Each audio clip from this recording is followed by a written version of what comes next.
इस बार हम दिल्ली एनसीआर से बस कुछ ही घंटों की दूरी पर एक बहुत ही शांत और खूबसूरत हिल स्टेशन लैंसडाउन को एक्सप्लोर करने वाले हैं। ये एक पीसफुल कैंटोनमेंट टाउन है जहाँ भीड़ भाड़ कम और नेचर का सुकून ज्यादा मिलता है। अगर आप वीकेंड पर सिटी लाइफ की हसल से एक छोटा सा ब्रेक लेना चाहते हैं और दिल्ली एनसीआर के पास ही किसी काम, सीनिक और वन डे ट्रिप के लिए एक परफेक्ट डेस्टिनेशन ढूंढ रहे हैं तो लैंसडाउन आपके लिए एक आइडियल गेट अवे हो सकता है। तो चलिए शुरू करते हैं इस सीरीन व्लॉग को, जहां पहाड़ों की शांति और हर तरफ हरियाली आपका इंतजार कर रही है। तो मेरे साथ आप लोग भी इस जगह को वर्चुअली एंजॉय कीजिए। लैंसडाउन पहुंचने के लिए आपको सबसे पहले दिल्ली आना पड़ेगा और वहां से आपको यूपीएसआरटीसी और यूटीसी की सरकारी बसेस आसानी से मिल जाएंगी जो आपको कोटद्वार तक लेके आएगी। रेलवे की बात करें तो लैंसडाउन के लिए कोई डायरेक्ट ट्रेन नहीं है। आपको पहले दिल्ली आना पड़ेगा और वहां से कोटद्वार के लिए ट्रेन लेनी होगी। दिल्ली से कोटद्वार के लिए 2 मेजर ट्रेन्स चलती है। एक आनंद विहार कोटद्वार एक्सप्रेस जो आनंद विहार से रात 9:45 बजे चलती है और सुबह लगभग 4 बजे कोटद्वार पहुंचती है। दूसरी है सिद्धवली जनशताब्दी एक्सप्रेस जो ओल्ड दिल्ली स्टेशन से सुबह 7 बजे रवाना होती है और लगभग 1:50 पर कोटद्वार पहुंचती है। हम लोगों ने अपनी यात्रा आनंद विहार कोटद्वार एक्सप्रेस से किया था। तो अभी सुबह के 4:30 बज रहे हैं। हम कोटद्वार रेलवे स्टेशन सुबह 4 बजे ही पहुंच गए थे। कोटद्वार रेलवे स्टेशन के एकदम सामने ही बस स्टैंड है। फिर वहां पे 5-10 मिनट टहलने के बाद हम वहां से निकले। 3 किलोमीटर ही दूर है यहाँ से और एक ऑटो रिक्शा करके हम सिद्धवली मंदिर तक आए जो कि कोटद्वार का एक बहुत ही प्रसिद्ध मंदिर है। अभी यहाँ पे आने के बाद ये पता चला है कि जो मंदिर है वैसे तो 4:30 बजे खुल जाती है। आज हमने पता की तो ये 5:15 बजे खुलेगी। अभी 4:40 हुए हैं तो मतलब वही और 35 मिनट वेट कर लेते हैं। फिर वेट करने के बाद हम यहाँ से दर्शन करके फिर चर्च की ओर जाएंगे। यहाँ पे बगल में एक चर्च पड़ता है कोटद्वार का, एक बहुत ही सुंदर सा चर्च है। मतलब लोग इतना जाते नहीं है तो हमने सोचा कि जब आए हैं तो देख लेते हैं। सिद्धवली मंदिर से 2 किलोमीटर दूर है तो आज ही दर्शन करके लैंसडाउन निकलने का सोचा हमने। सिद्ध संत सिद्धबली बाबा जो भगवान हनुमान के परम भक्त थे, उन्होंने यहाँ तपस्या कर आध्यात्मिक ज्ञान प्राप्त किया जिसके परिणाम स्वरूप इस मंदिर की स्थापना हुई। इनके नाम से ही इस जगह का नाम सिद्धबली धाम पड़ा। तो चलिए दर्शन करके आते हैं।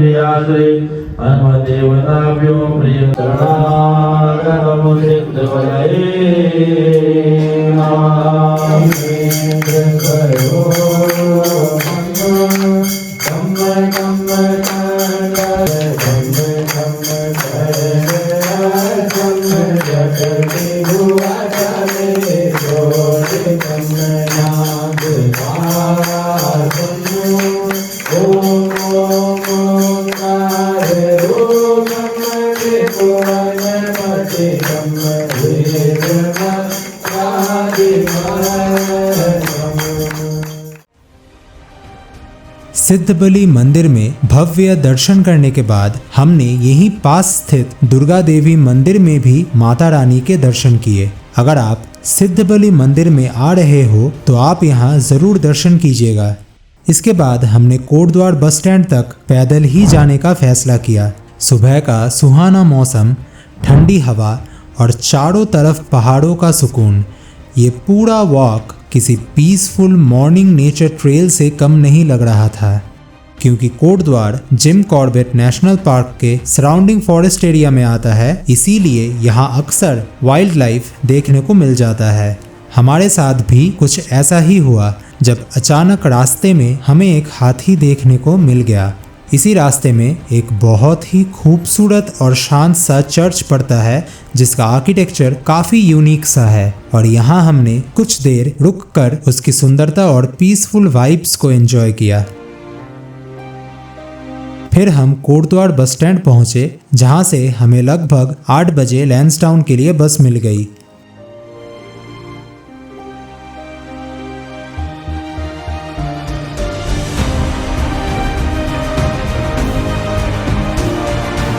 पहाड़ों और घने जंगलों के बीच से गुजरता ये सफ़र काफ़ी सीनिक था और करीब 10:30 बजे बस ने हमें लैंसडाउन के गांधी चौक में ड्रॉप कर दिया।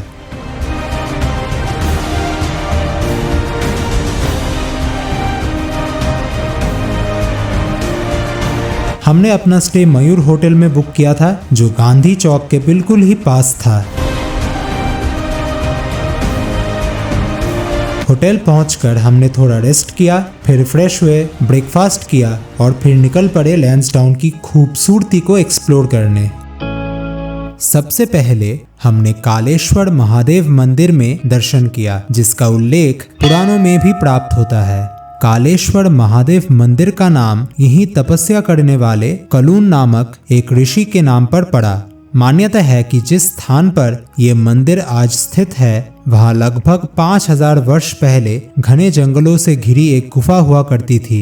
इस गुफा में ऋषि कलून ने भगवान शिव की कड़ी तपस्या की थी, जिसके फलस्वरूप भगवान शिव ने उन्हें यहाँ पर साक्षात दर्शन दिए तथा बाद में ऋषि की इच्छा अनुसार इस क्षेत्र पर अपना आशीर्वाद बनाए रखने के लिए शिवलिंग के रूप में यहीं स्थापित भी हो गए। मंदिर में स्थापित कालेश्वर महादेव का पत्थर का शिवलिंग उत्तरामुखी तथा स्वयंभू है, जिसे हिंदू धर्म में बहुत ही शुभ माना जाता है। ये शिवलिंग भूमि से लगभग 2.5 इंच ऊंचा है। भारत के उत्तराखंड राज्य के पौड़ी गढ़वाल क्षेत्र में एक छावनी शहर है लैंसडाउन।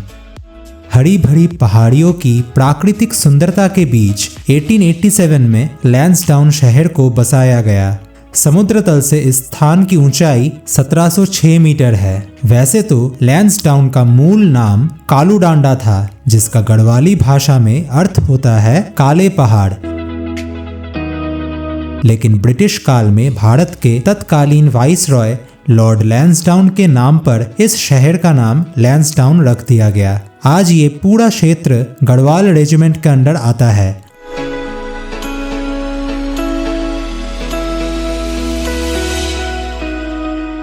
और यहाँ पे स्टे ऑप्शंस भी आपको काफ़ी सारे मिल जाएंगे। तो लैंसडाउन का जो सबसे फेमस टूरिस्ट डेस्टिनेशन है वो है भुल्ला ताल। तो चलिए इसी रास्ते में चलते हैं, मतलब गांधी चौक से करीबन 1.5 किलोमीटर है, तो हम पैदल ही जा रहे हैं भुल्ला ताल। भुल्ला ताल को ब्रिटिशर्स के टाइम पे बनाया गया था यहाँ की पानी की समस्या को खत्म करने के लिए। एक छोटा सा डैम बनाया गया और यहाँ से जो झरना आता था उसके पानी को रोक के यहाँ पे तालाब बनाया गया, और ये बनाया गया था 2 लोगों के संगठन से, पहले ब्रिटिशर्स और दूसरे यहाँ के लोकल लोग। हालांकि उसके बाद इस जगह को एक ताल में कन्वर्ट कर दिया गया और आज के समय ये बहुत ही बड़ा टूरिस्ट स्पॉट है, जहाँ पे 100 रुपीज एंट्री टिकट होती है। उसी के साथ साथ इस जगह पर आपको बहुत सारी एक्टिविटीज करने को मिलेंगी, जैसे कि लॉन्ग स्विंग और एक छोटा सा पार्क जैसा भी बना हुआ है। इस जगह पे बहुत सारे रिलैक्सिंग पॉइंट्स भी बने हुए हैं और इस जगह की खूबसूरती आपको जरूर पसंद आएगी। भुल्ला ताल में एक रेस्टोरेंट भी है जहाँ का खाना बहुत फेमस है और हमने वहाँ से चाय और मैगी खाए थे। भुल्ला ताल की टाइमिंग गर्मियों में सुबह 8 बजे से लेकर शाम को 6 बजे तक होती है और सर्दियों में सुबह 9 बजे से शाम के 5 बजे तक।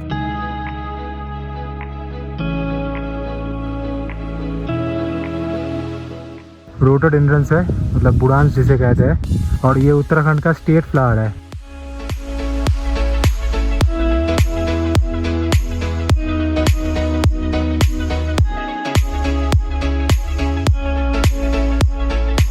तो ये जो आप मेरे पीछे चर्च देख रहे हैं इसका नाम है सेंट जॉन्स चर्च, और ये लैंसडाउन का मेन चर्च है। और इसके अलावा भी एक और चर्च है लैंसडाउन में जो कि है सेंट मेरीज चर्च, वो भी काफी सुंदर है, काफी बड़ा है। इससे बड़ा है वो मेन मार्केट में पड़ता है, वो नीचे पड़ता है, जो मेन चौक है गांधी चौक उसके पास ही पड़ता है। तो वहाँ भी हम जाएंगे, वहाँ भी आपको दिखाएंगे। ये जगह कॉलोनियल पीरियड में बनाया गया था ब्रिटिशर्स के द्वारा। आज भी ये चर्च फंक्शनल है, जो कि सुबह 7 बजे से शाम के 7 बजे तक खुला होता है। लैंसडाउन में जो अगली जगह हम विजिट करने वाले हैं वो है सेंट मेरीज चर्च। ये चर्च तकरीबन 19th सेंचुरी में बनाई गई थी। सेंट मेरीज चर्च की सबसे खास बात ये है कि आज भी बहुत ही अच्छी तरीके से मेंटेन किया जा रहा है और ये लैंसडाउन की एक बहुत ही ब्यूटीफुल बिल्डिंग है और देखने लायक भी जरूर है। इस चर्च की टाइमिंग है सुबह 7 बजे से लेकर शाम को 7 बजे तक।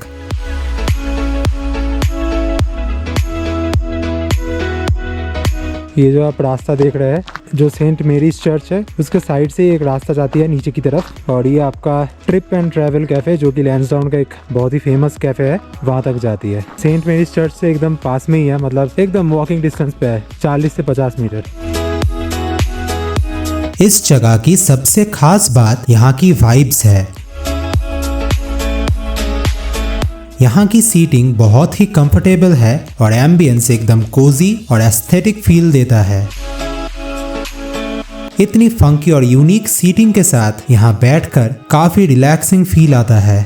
साथ ही ये कैफे 3 साइड से ओपन है, जिसकी वजह से अगर वेदर क्लियर हो और हेज ना हो तो आपको यहाँ से ब्यूटीफुल माउंटेन व्यूज भी देखने को मिलते हैं। अगर आपको पुराने आर्टिफैक्ट्स, सुवेनियर्स, बुक्स और विंटेज शो पीसेस पसंद है तो वाइब्स के मामले में डेफिनेटली 10 on 10 है। हमारी लिस्ट में अगली जगह थी टिप एंड टॉप पॉइंट, जो लैंसडाउन के सबसे इम्पोर्टेंट टूरिस्ट स्पॉट्स में से एक माना जाता है। कहा जाता है कि ये जगह हिस्टोरिकल और लैंडस्केप दोनों ही नजरिए से काफी खास है। पुराने समय में ब्रिटिशर्स ने इस पॉइंट को सर्विलेंस पर्पस के लिए डेवलप किया था, जहां से आसपास की पहाड़ियों और इलाकों पर नजर रखी जाती थी। आज के टाइम में ये प्लेस अपने मेस्मराइजिंग पैनोरामिक व्यूज के लिए फेमस है। इस पॉइंट की सबसे खास बात यह है कि यहाँ से आपको सनराइज और सनसेट दोनों का ही ब्रेथ टेकिंग व्यू देखने को मिलता है, जो लैंसडाउन में और कहीं पॉसिबल नहीं है। अगर आप अपनी व्हीकल लेकर आते हैं तो यहाँ पार्किंग के लिए 60 रुपीज और एंट्री के लिए 20 रुपीज चार्ज किया जाता है। ये जगह सुबह करीब 8:30 बजे से लेकर सनसेट तक विजिटर्स के लिए ओपन रहती है। ये टिप एंड टॉप पॉइंट से जो लेफ्ट साइड को रास्ता कटती है, उसी से जब आप आगे आएंगे आपको ये देखिए GMVN के रेस्ट हाउस या फिर कॉटेजेस देखने को मिलेंगे। ये देखिए, इसी रास्ते से आगे चलते हुए आपको सनसेट पॉइंट जो कि टिप एंड टॉप पॉइंट के बगल में ही है और संतोषी माता मंदिर दोनों मिल जाएंगे।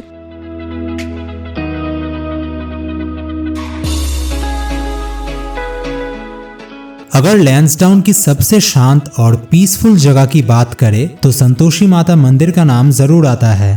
बॉन्डाई हिल के बिल्कुल टॉप पर स्थित ये मंदिर टिप एंड टॉप पॉइंट के काफी पास है और उससे भी ज्यादा ऊंचाई पर बसा हुआ है। यहाँ तक पहुँचने के लिए आपको करीब 150 सीढ़ियाँ चढ़नी पड़ती है, लेकिन मंदिर में दर्शन करने के बाद एक अलग ही पॉजिटिव और पीसफुल एनर्जी का एहसास होता है। ये मंदिर पूरे दिन खुला रहता है, इसलिए आप अपनी कन्वीनियंस के अकॉर्डिंग कभी भी यहाँ दर्शन के लिए आ सकते हैं। शाम ढलने के साथ ही लैंसडाउन की खूबसूरती और भी ज्यादा निखर के आती है। शांत सड़कें और पहाड़ों के बीच वो पीसफुल डस्क वॉक का एक्सपीरियंस एकदम मैजिकल लगता है। इसी वॉक के दौरान हम पहुंचते हैं लैंसडाउन केंद्रीय विद्यालय, जो इतने शांत लोकेशन पर स्थित है कि यहाँ का एटमॉस्फेयर एक अलग ही फील देता है।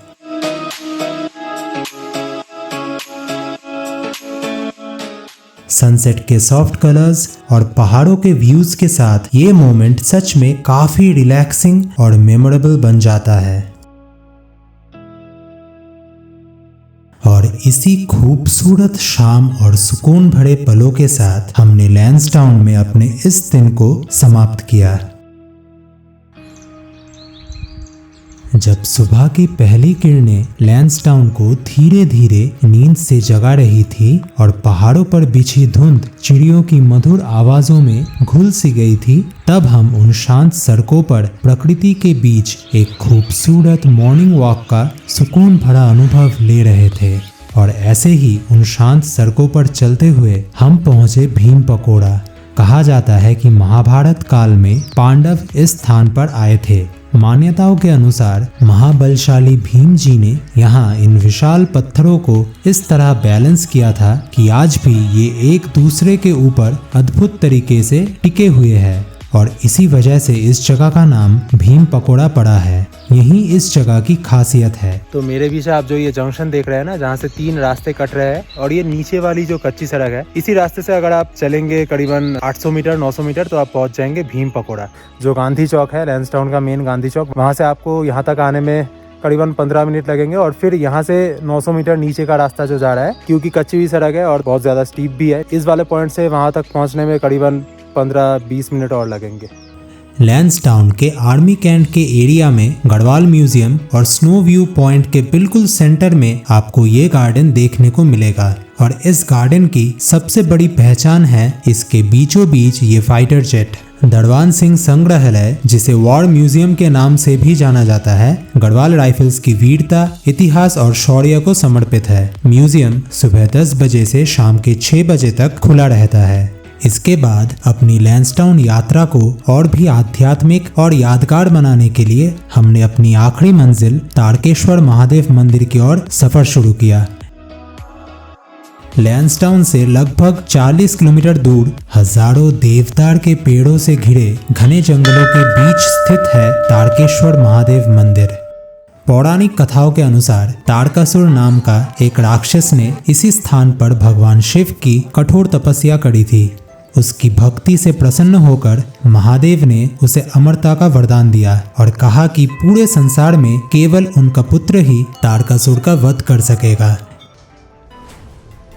लेकिन ये वरदान पाने के बाद तारकासुर अत्याचारी बन गया। उसके अत्याचारों से परेशान होकर देवताओं और ऋषियों ने भगवान शिव से प्रार्थना की। तब महादेव के आदेश पर भगवान कार्तिकेय तारकासुर का अंत करने के लिए पहुंचे। महादेव ने उसे क्षमा करते हुए वरदान दिया कि कलयुग में भी इस स्थान पर उनके साथ तारकासुर की पूजा की जाएगी। इसी कारण इस पवित्र स्थान का नाम पड़ा तारकेश्वर महादेव।